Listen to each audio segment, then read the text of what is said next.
F9, or F9 The Fast Saga, or you can just call it Fast and Furious 9, is the ninth main installment in the Fast and Furious series, 10th film in the series overall. F9 sees Dom and Letty coming out of retirement to help the rest of the gang track down a signal that could lead them to an old acquaintance, and that eventually leads them to the discovery of this doomsday device, which if it falls into the wrong hands, obviously end of the world shit is going to happen. In the midst of all of that, Jacob Toretto, played by John Cena, arrives on the scene, and he's got an agenda of his own. So now they have to take care of Jacob, they have to take care of this doomsday device, and Han's back. That's all I can say. I'm a huge fan of the Fast and Furious series. I actually once told people in high school that this is back when there were only 3 or 4 of them, that this actually wasn't a good series. And if you said that to anybody in high school back in the day, if you told anybody that Fast and Furious or Transformers was absolute garbage, you would have gotten your shit handed to you. Fast 5 turned things around. Fast and Furious 6 was was a little bit different from 5, more of the same. So I would say from Fast 5 on, these movies have actually turned into something different and something that is entertaining. These movies actually know what they are. They know that they're not Oscar winners. They know that they're just there to entertain you with crazy cars and crazy action sequences and crazy stunts that defy physics and logic. And that's really what Fast 5 and Fast Furious 6 were. Furious 7 was like the prelude to jumping the shark. It was in the thought process stage. 8 was like, we're not going to quite do it yet, but we're for sure going to do it. When it comes to F9, I think I've had enough. It's well directed. Justin Lin returns to the series for the first time since the 6th one. I thought James Wan did an okay job with 7, but Justin Lin was severely missing from Fate of the Furious, and I thought that movie would have benefited a lot from his direction. It's a reason why I don't like Fate of the Furious all that much. Some of the action is entertaining. There's a cool action sequence towards the beginning of the movie. There's a prolonged sequence towards the end of the movie. While stupid, I was actually having fun with that sequence and was like, well, this is going on really long, as every Fast and Furious action scene does, because these movies are 2.5 hours for some reason, but I would say a good hour and a half of all these run times is like action sequences, so yeah, I guess I'm slightly entertained here. The banter between Ludacris and Tyrese is always good, so I liked that. But the movie just jumps the shark. Like, I understand that these movies are not supposed to be grounded in realism. I've already said that they defy physics, they defy logic, but like, there's a point where you have to know where too much is too much. And this movie doesn't know that too much is too much. The script was not written by the same writer who wrote the previous 6 installments, and the writer who wrote Hobbs and Shaw as well. We have been theorizing things about this franchise for quite some time now. Jokingly theorizing. However, what it feels like to me is that this screenwriter scoured the internet, left and right, up and down, word to word, whether it be internet message boards, Facebook comments, Twitter posts, articles from verified and dependent news sources that were literally joking about some things that they wanted to happen with the series, and this screenwriter actually found all of that and all of those things I just mentioned combined and thought we were actually serious.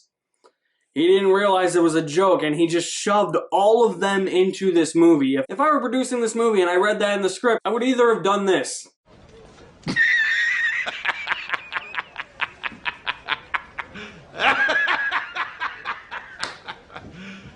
You serious? Or I would have said this. You must be joking. Fast and Furious is no longer aware of what it is. It is past that point. This has now become a parody. It's now a cartoon, and it's a ride that I want to get off of right now. And there's some elements in here that I'm not sure if fans are actually going to like. Hobbs and Shaw was like a bad omen. Before that movie was released, everybody complained that the series is getting away from its roots and going towards more sci-fi centric ideas. Hobbs and Shaw is the bad omen because as much of the plot of this film revolves around this doomsday device, and when you think about it, this doomsday device has science involved in it, and I don't know, there's really no way to get around this without talking about spoilers, so there is going to be minor spoilers for this review. There's magnetic cars. Cars just go flipping around and they can stick to things because apparently this device is like an electromagnet. They could jump off of cars. People can catch cars. That actually almost happened in this movie. And going back to the screenwriting for a minute, there's another idea that pops up that maybe these characters aren't human. Maybe they're superheroes. That's something that has been theorized jokingly about the series, and again, it seems like it was just taken too seriously and just shoved into this movie. That's why this movie feels like it's a parody of the others. It feels so much more cartoony. I feel like I was just watching a Saturday morning anime cartoon. It was a filler episode that was a total time waster. This really contributed nothing to the overall Fast and Furious saga for me. Especially when it comes to logic in this movie. You have to have some sense of logic. You can't just have a character that hasn't been there for 8 movies all of a sudden appear in this movie and be like, hey, I'm Toretto's brother that you haven't heard of for 8 movies, but apparently I'm here, and now I'm gonna go do some crazy, chaotic stuff involving the end of the world, and we're just gonna do some crazy stunts. Does that sound cool, guys? There's an attempt to try and explain Jacob's appearance, but I just didn't buy it because where was he for the past 8 movies? There was no mention of him. Why do I care now, 9 movies in? Mia Toretto comes back. But overall, I feel like she just wasn't all that fazed by the fact that Jacob was back. Or that, you know, like, there's just this random brother that we haven't heard of. She knows about him, but we don't know about him. What I felt like as an audience member was when Luke Skywalker tells Leia that their brother and sister in Return of the Jedi, and that Vader is their father, and that Luke is going to have to confront Vader because he senses the good in him, and Leia is just kind of like, whatever. That's how I felt as an audience member. I felt like Leia in that moment, like, whatever. Every time John Cena popped up, I was like, yeah, you don't mean anything to me. And while we're talking about it, it feels like these characters are superheroes. And almost every stunt in this movie, they should have been pancakes. I don't know how they walked out of these situations alive. I don't know how certain characters came back from the dead.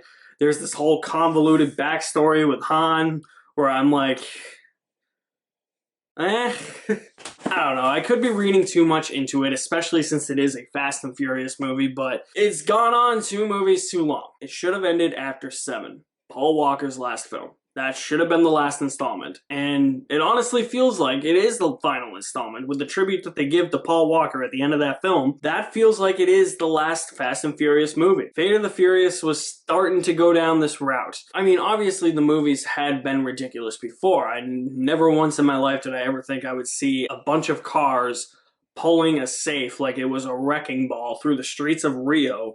Nor did I ever think I would see a bunch of cars taking on a tank.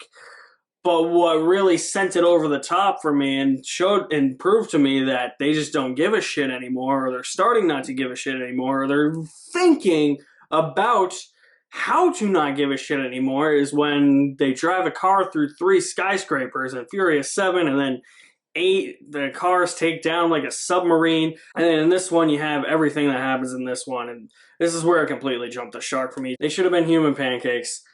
There's a scene where Vin Diesel's car does like 9 barrel rolls, and he walks out without a scratch. Tyrese even keeps mentioning, this is a running joke that Tyrese has throughout the movie, where it's like, are we invincible? Are we superheroes? Or are we just lucky? And everybody's starting to question him, and you know what? I'm thoroughly convinced they're superheroes. I don't think they're lucky. I think they got some supernatural power within them that allows them to drive cars fast and escape perilous situations by the skin of their teeth without dying, even though they should have been dead, like, I don't know, Too Fast, Too Furious?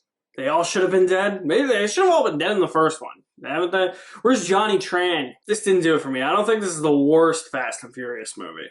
Leave that for Tokyo Drift or Too Fast and Too Furious. But it is by far the dumbest Fast and Furious movie. I'm not really sure what fans are going to think of this one, especially where it goes towards a more sci-fi oriented plot. I think hardcore fans will still enjoy it because of all the chaotic action, the insane stunts, the cars, and of course, people are going to say, well, there's hot women, so of course, yeah. I think casual fans of the franchise like me, I think we just want to unfasten our seatbelts and get off the ride now. It's too much. It's gone on too long. These movies are too long. No need for these things to be 2.5 hours. I think at this point, I know there's 2 more installments, but I think at this point we are all burnt out and we are just done. One more thing I want to mention before I end this review. I said some action scenes are entertaining, and the action scenes that are entertaining, or at least somewhat entertaining, are the ones involving the cars.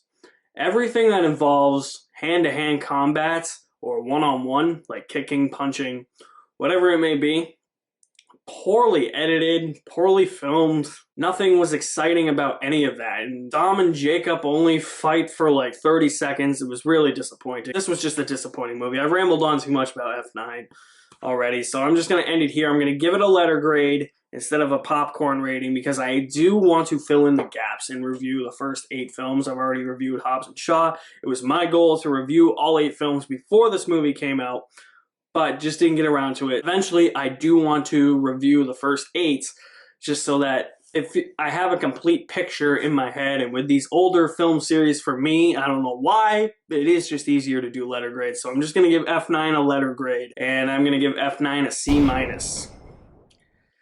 Not the Fast and Furious movie I was expecting or wanted, but they can't all be good, can they? So guys, what did you think of F9 or F9 The Fast Saga? Whatever you thought, drop me some feedback in the comment section below. I'll leave my link to my website in the description below as well. You guys are the best. Thank you for watching. My name is Alex Madden, and I'll see you at the movies somewhere.